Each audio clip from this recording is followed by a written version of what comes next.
Hey, what's up, everybody?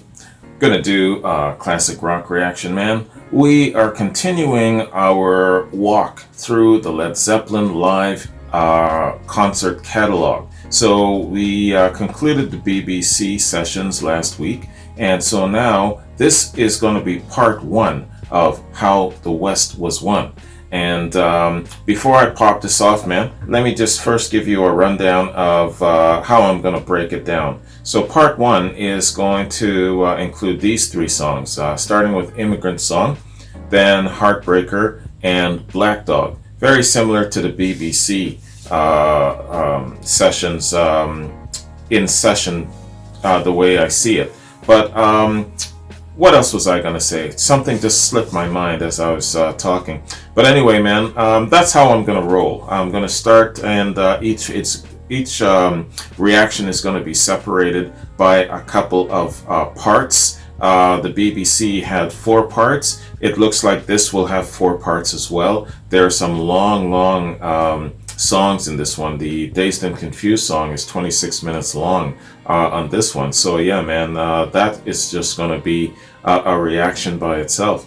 So that's what I'm looking at doing, man. And I'll probably do maybe one more concert session type thing with Led Zeppelin before we get into the holiday season, and then it's just you, me, and the O2, baby. That's all we're going to be hitting up, especially in the latter portion of December. That's the plan, man. Anyways, before I pop this off, I just want to give a shout out and a thanks very much to Jeffrey Davis.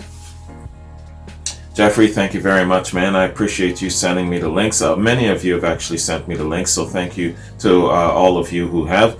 Jeffrey went one step further in that he broke it down, man. Just one link after another per song, you know, so thank you very much for that, Jeffrey. I appreciate it.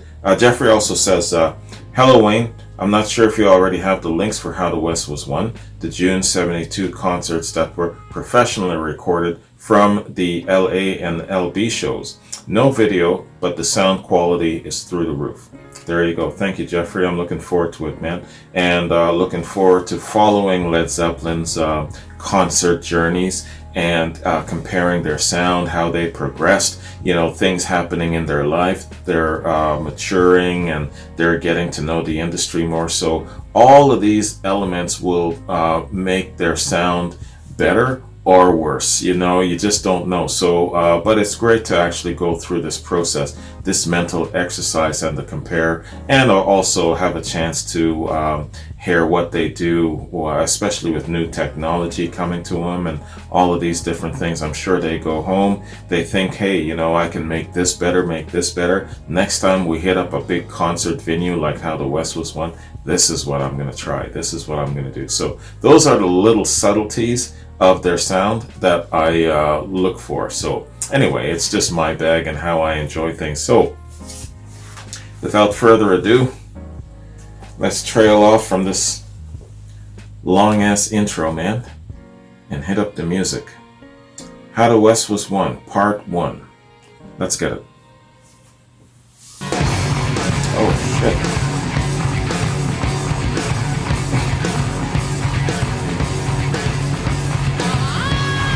Have to turn that down.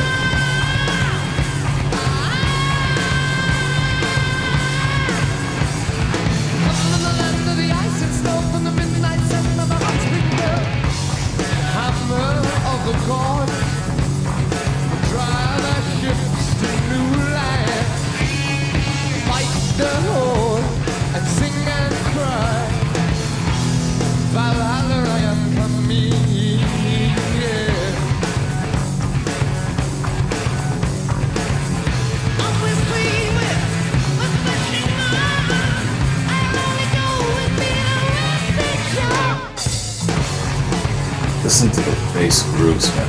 Damn.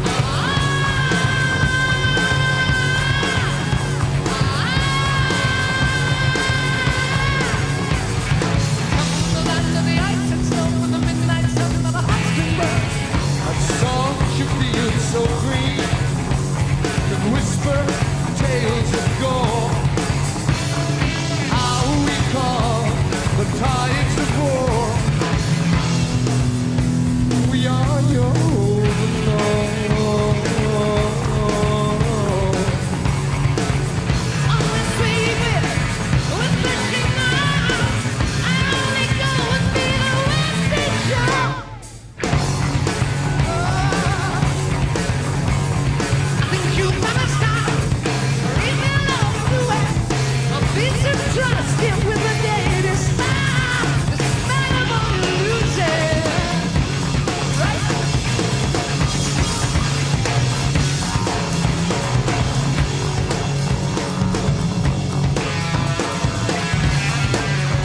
extended jam.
Fantastic. That was excellent. I was going to ask you, which one is your favorite musician in Led Zeppelin? It's an unfair, irrational question, but answer it for me anyway, if you can.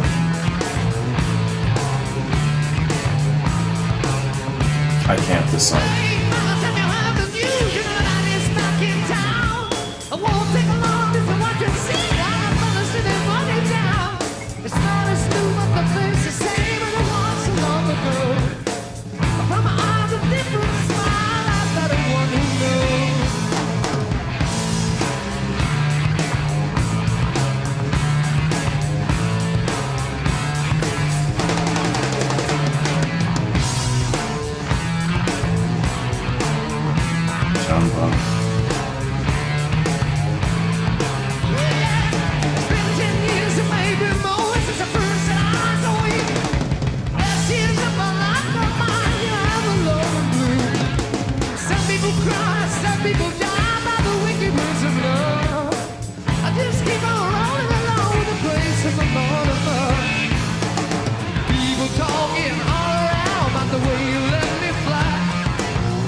Is this the solo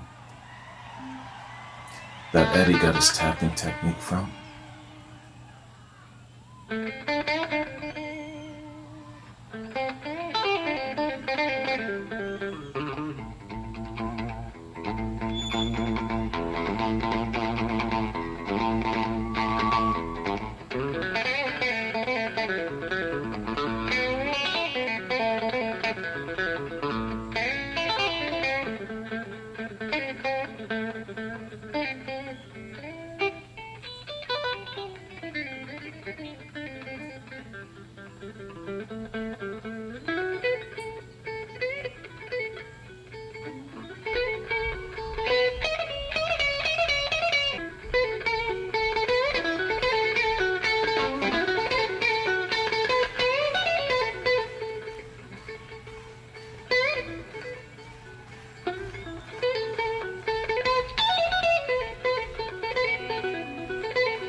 It's going classical on you.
That was excellent, man. Got the crowd clapping along during a guitar solo.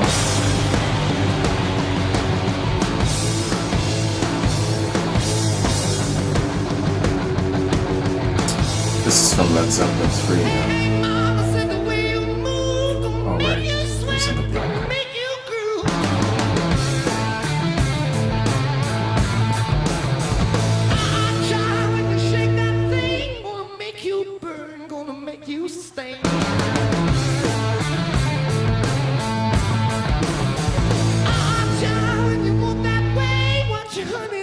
I can't keep away.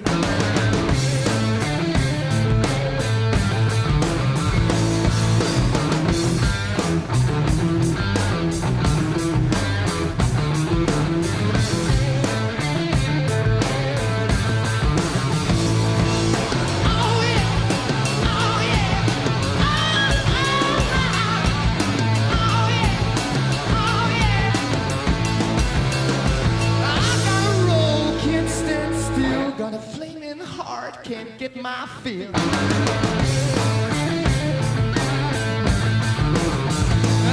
a child burning red, dreams of you all through my head.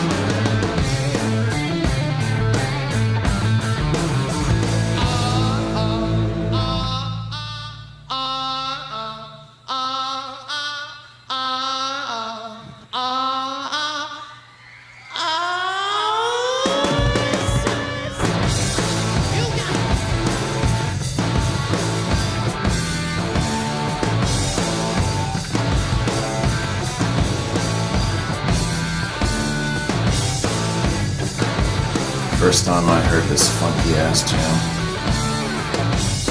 I didn't know what to think. I got a girl wanna love me so, love me strong, sweet jelly roll.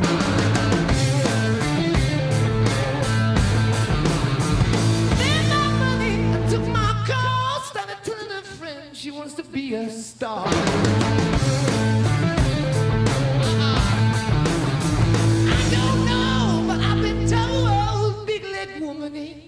So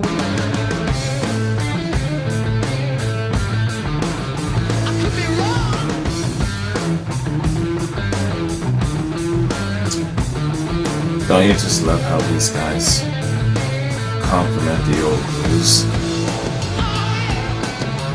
They're so saturated in it.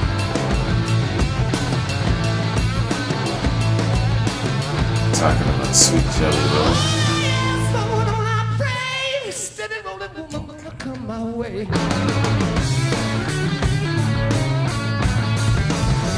need a girl to hold my hand. Won't tell me no lies, make me a happy man.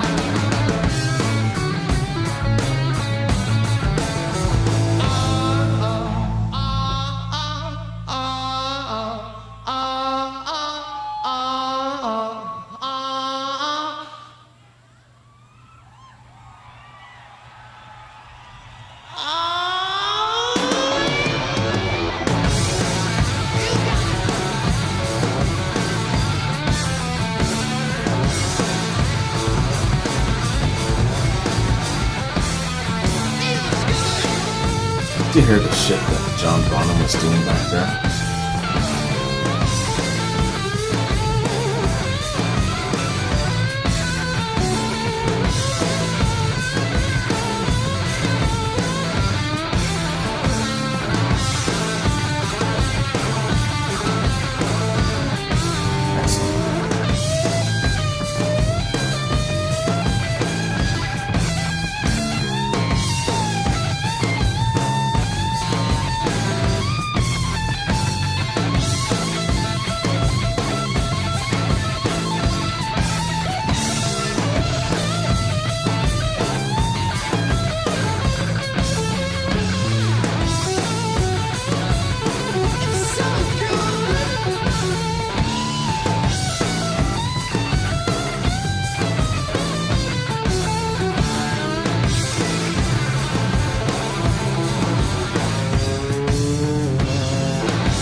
Good evening.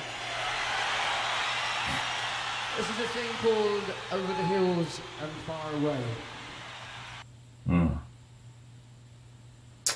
Well, we know what song is going to kick off part 2. Wow, man.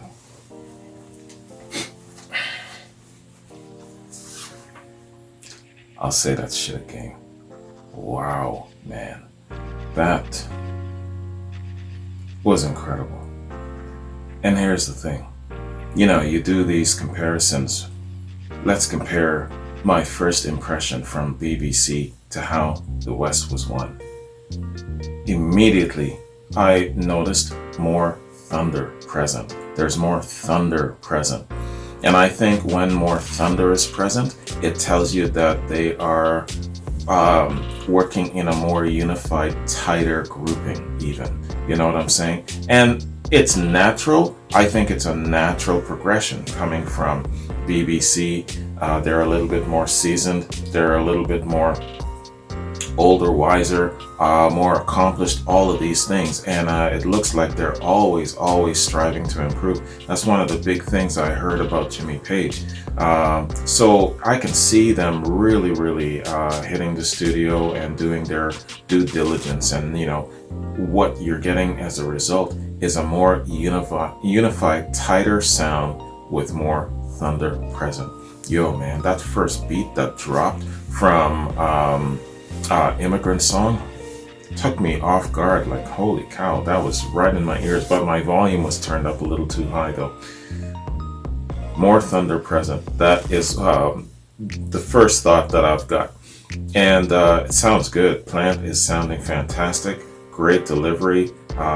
Even when Jimmy Page is in the middle of his guitar solo and they're fantastic, I still notice what Jones and Bonham is doing in behind, in the back. It's as if they each have their own individual solo, their own platform, and one cannot really outshine the other. That's what I really love about Led Zeppelin. It seems like all four of these guys just have their own platform, and they're all on this level, and one can't outshine the other. Not really, not in my eyes anyway. Who's your favorite musician? I know that it's almost sacrilege to ask this question, and some people, oh man, really hit me hard. That is the most ignorant ass thing you can ask. And I get it, but I'm gonna ask you anyway. Who is your favorite among the Led Zeppelin band members, and why? Let me know. You know, it's all because everyone's take is going to be different, you know, and I appreciate those different takes, you know. And this is me being a student, and I approach Led Zeppelin as a science, and I can't tell you if I'm actually going to give anyone else this treatment again, where it comes to individual song, individual album, and all of the lore and all of that sort of thing. I don't know if I'm going to. So I am really enjoying the ride and the journey, and just going page by page and really checking out. So I'm assuming that I'm not going to give another artist this kind of treatment, this kind of specific focus again. So I'm really savoring this. That's basically my point. Yeah, I see Led Zeppelin as a science. So that's why I ask all of these questions. And I know that some of these questions that I ask just irk some of you, but I'm going to ask them anyway. Who's your favorite? Let me know. Let me know why. All right, hey, so How the West Was Won. Here we are, man. Damn. It took me 2 years and 2 months to get to this point, How the West Was Won. I've been at this shit for 2 years and 2 months, y'all. And I'm still not done with Led Zeppelin. Do you remember that first reaction I did to Led Zeppelin? And those ignorant assumptions that I had about, oh yeah, you know, I know their stuff, yeah. You know, a couple of quads and I'll be done with Led Zeppelin. You remember those days? Oh my God. Unbelievable.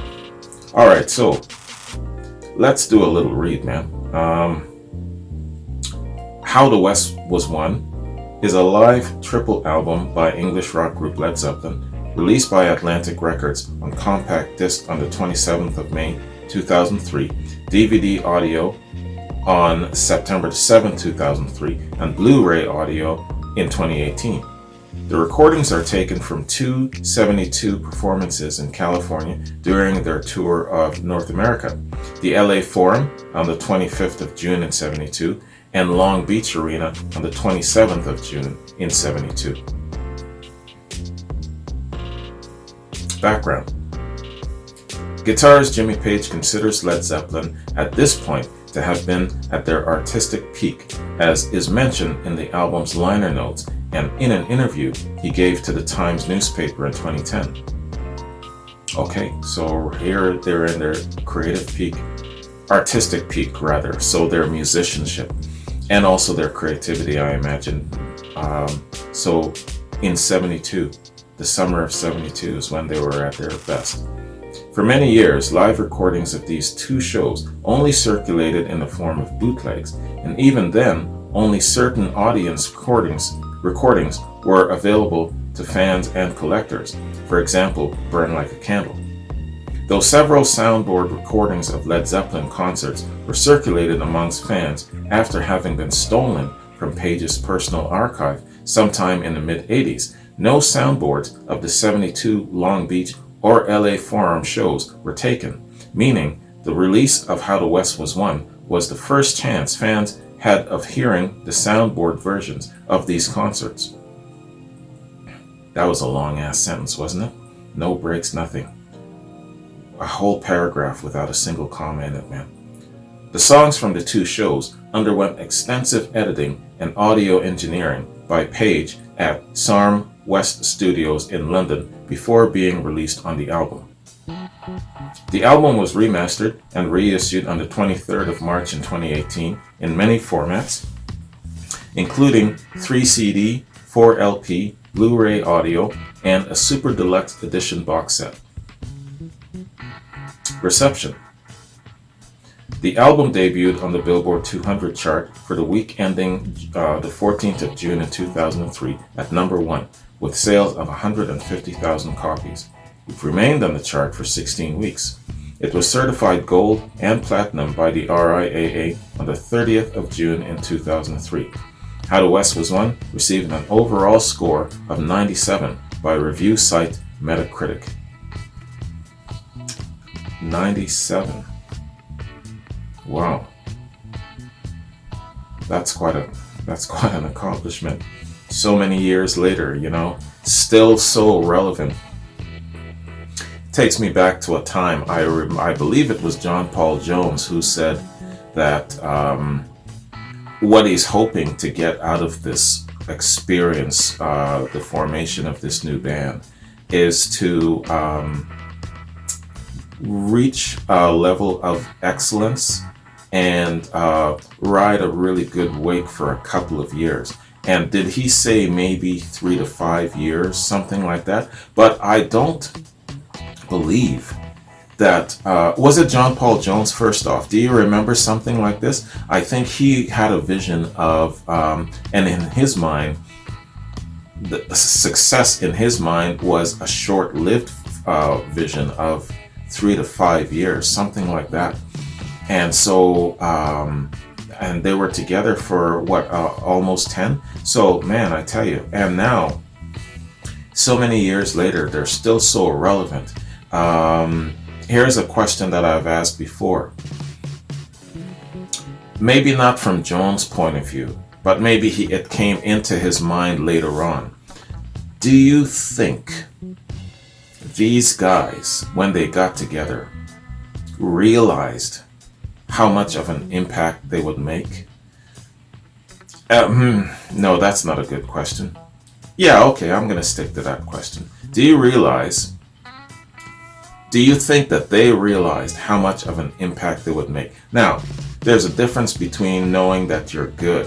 There's a difference between knowing that you've got a great sound and that you're happy with the sound you're producing and all of that sort of thing. But these guys get together and they jam and they create this thunder, this hammer of the gods signature sound. And they are looking at each other and they're like, yo, this is the shit, yo.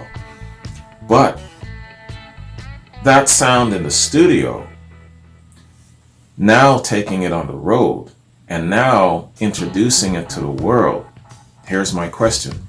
Do you think that they realized just how much of an impact they would make in the world of modern music?